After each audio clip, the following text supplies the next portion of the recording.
یہ ترقی جو ہے ان اعمال کے ذریعے جن کو ابتغوا الیہ الوسیلہ فرمایا گیا، ان اعمال کے ذریعے ترقی ہوتی ہے، لیکن بسا اس ترقی کا احساس نہیں ہوتا، دیکھتے دیکھتے بالغ ہو جاتا ہے، دیکھتے دیکھتے بڑا ہو۔ اس واسطے اگر سیدھے راستے پر چل رہے ہو تو برصراط مستقیم کسے گمراہ نہیں، برصراط مستقیم دل کسے گمراہ نہیں۔ جب سیدھے راستے پر چل رہے ہو، قدم اٹھ رہے ہیں، ٹھیک راستے پر اٹھ رہے ہیں، تو کوئی گمراہ نہیں ہے، الحمدللہ فائدہ ہے۔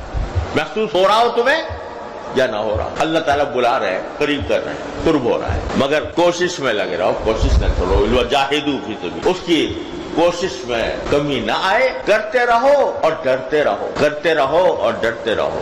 والذین یؤتون ما آتوا وقلوبهم وجلة انہم الی ربہم راجعون، کیے بھی جا رہے ہیں اور ساتھ ساتھ دل میں ایک سہم بھی ہے کہ پتہ نہیں ہم آگے جائیں گے اللہ تعالیٰ کی بارگاہ میں، یہ عبادت ہماری ہوگی۔ تو لہذا اس خوف کے ساتھ مانگ لو اللہ تبارک و تعالیٰ سے کہ یا اللہ ہمیں ڈر لگ رہا ہے، پتہ نہیں ہماری یہ عبادت قبول ہوگی نہیں ہوگی، اور پتہ نہیں ہم کہیں وہاں ہمیں محاسبہ نہ ہمارا جب ہوگا تو ہمارا کیا انجام ہوگا۔ لہذا اے اللہ بس اپنے فضل و کرم سے قبول فرما ہی لیجیے، ربنا تقبل منا انک انت السمیع العلیم وتب علینا انک انت التواب الرحیم۔ یہ تین دعائیں میں نے آج آپ کو بتائی، ان کا وظیفہ کر لیں۔ اللہم اجعل لی عندک ولیجہ واجعل لی عندک زلفیٰ وحسن مآب۔ دوسرا، جئناک ببضاعۃ مزجاۃ فأوفِ لنا الکیل وتصدق علینا انک خیر المتصدقین۔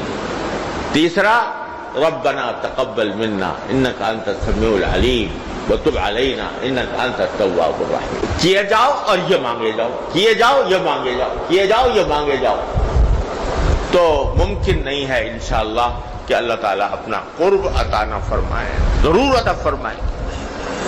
کوئی ہم سے دشمنی ہے اللہ میاں کی کہ وہ بندہ مانگے بھی اور کیے کرے بھی اور مانگے بھی اور وہ نہ دے؟ کوئی دشمنی ہے ان کو؟ ما یفعل اللہ بعذابکم ان شکرتم وآمنتم۔ کتنے صاف الفاظ میں اللہ تعالیٰ فرماتے ہیں تمہیں عذاب دے کر اللہ کیا کرے گا اگر تم شکر کرو اور ایمان کرو۔ تو اس وجہ سے یہ کام کیے جائیں انشاءاللہ ثم انشاءاللہ، اللہ تعالیٰ کے فضل و کرم سے اس کے قرب کا ذریعہ بنے گا۔